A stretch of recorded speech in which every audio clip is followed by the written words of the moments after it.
The Cop and the Anthem by O. Henry. On his bench in Madison Square, Soapy moved uneasily. When wild geese hawk high of nights, and when women without sealskin coats grow kind to their husbands, and when Soapy moves uneasily on his bench in the park, you may know that winter is near at hand. A dead leaf fell in Soapy's lap. That was Jack Frost's card. Jack is kind to the regular denizens of Madison Square and gives fair warning of his annual call. At the corners of 4 streets, he hands his pasteboard to the north wind, footman of the mansion of all outdoors, so that the inhabitants thereof may make ready. Soapy's mind became cognizant of the fact that the time had come for him to resolve himself into a singular committee of ways and means to provide against the coming rigor, and therefore he moved uneasily on his bench in the park. The hibernatorial ambitions of Soapy were not of the highest. In them there were no considerations of Mediterranean cruises, of soporific southern skies drifting in the Vesuvian Bay. 3 months on the island was what his soul craved. 3 months of assured board and bed and congenial company, safe from Boreas and bluecoats, seemed to Soapy the essence of things desirable. For years the hospitable Blackwells had been his winter quarters. Just as his more fortunate fellow New Yorkers had bought their tickets to Palm Beach and the Riviera each winter, so Soapy had made his humble arrangements for his annual hegira to the island. And now the time was come. On the previous night, 3 Sabbath newspapers, distributed beneath his coat, about his ankles, and over his lap, had failed to repulse the cold as he slept on his bench near the spurting fountain in the ancient square. So the island loomed big and timely in Soapy's mind. He scorned the provisions made in the name of charity for the city's dependents. In Soapy's opinion, the law was more benign than philanthropy. There was an endless round of institutions, municipal and eleemosynary, on which he might set out and receive lodging and food accordant with the simple life. But to one of Soapy's proud spirit, the gifts of charity are encumbered. If not in coin, you must pay in humiliation of spirit for every benefit received at the hands of philanthropy. As Caesar had his Brutus, every bed of charity must have its toll of a bath, every loaf of bread its compensation of a private and personal inquisition. Wherefore it is better to be a guest of the law, which, though conducted by rules, does not meddle unduly with a gentleman's private affairs. Soapy, having decided to go to the island, at once set about accomplishing his desire. There were many easy ways of doing this. The pleasantest was to dine luxuriously at some expensive restaurant, and then, after declaring insolvency, be handed over quietly and without uproar to a policeman. An accommodating magistrate would do the rest. Soapy left his bench and strolled out of the square and across the level sea of asphalt where Broadway and Fifth Avenue flow together. Up Broadway he turned, and halted at a glittering café, where are gathered together nightly the choicest products of the grape, the silkworm, and the protoplasm. Soapy had confidence in himself from the lowest button of his vest upward. He was shaven, and his coat was decent, and his neat black ready-tied four-in-hand had been presented to him by a lady missionary on Thanksgiving Day. If he could reach a table in the restaurant unsuspected, success would be his. The portion of him that would show above the table would raise no doubt in the waiter's mind. A roasted mallard duck, thought Soapy, would be about the thing, with a bottle of Chablis, and then camembert, a dinny toss, and a cigar. $1 for the cigar would be enough. The total would not be so high as to call forth any supreme manifestation of revenge from the cafe management, and yet the meat would leave him filled and happy for the journey to his winter refuge. But as Soapy set foot inside the restaurant door, The head waiter's eye fell upon his frayed trousers and decadent shoes. Strong and ready hands turned him about and conveyed him in silence and haste to the sidewalk, and averted the ignoble fate of the menaced Mullard. Soapy turned off Broadway. It seemed that his route to the coveted island was not to be an Epicurean one. Some other way of entering Limbo must be thought of. At a corner of 6th Avenue, electric lights and cunningly displayed wares behind plate glass made a shop window conspicuous. Soapy took a cobblestone and gashed it through the glass. People came running around the corner, a policeman in the lead. Soapy stood still with his hands in his pockets and smiled at the sight of brass buttons. "Where's the man that done that?" inquired the officer excitedly. "Don't you figure out that I might have had something to do with it?" said Soapy, not without sarcasm, but friendly as one greets good fortune.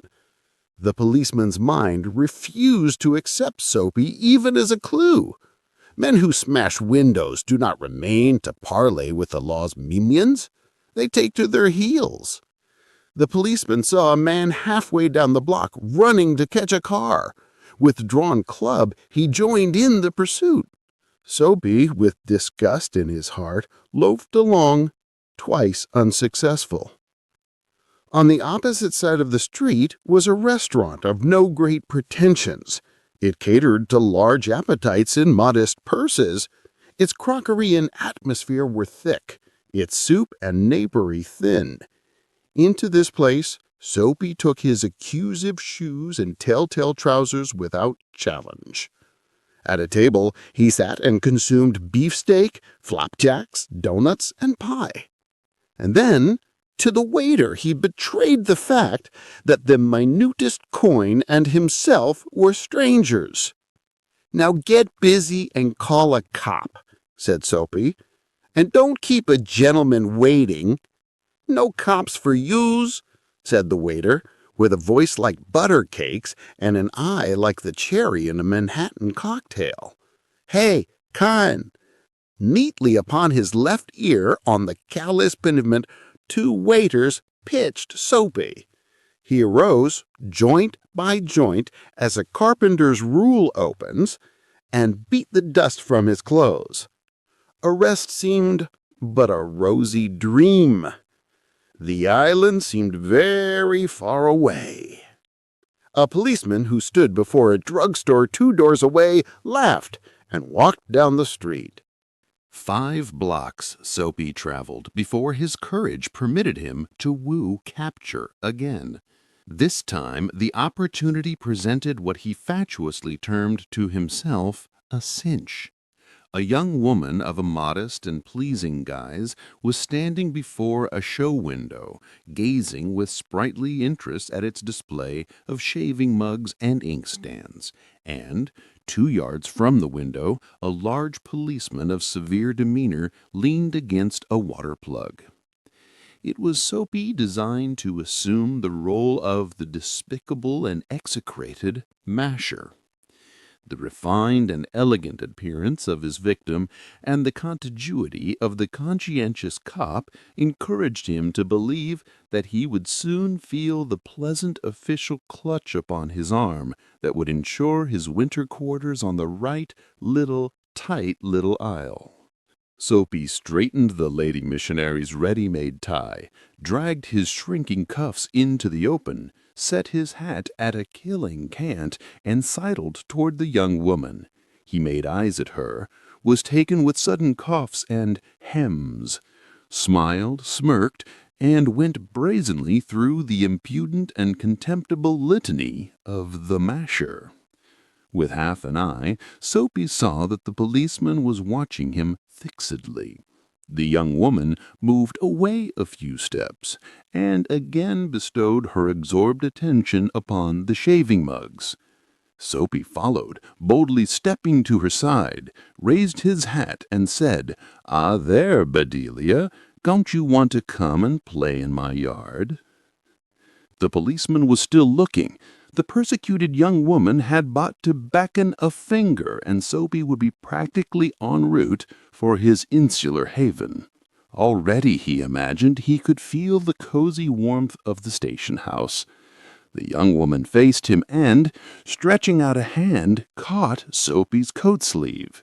"Sure, Mike," she said joyfully, "if you'll blow me to a pail of suds. I'd have spoke to you sooner, but the cop was watching."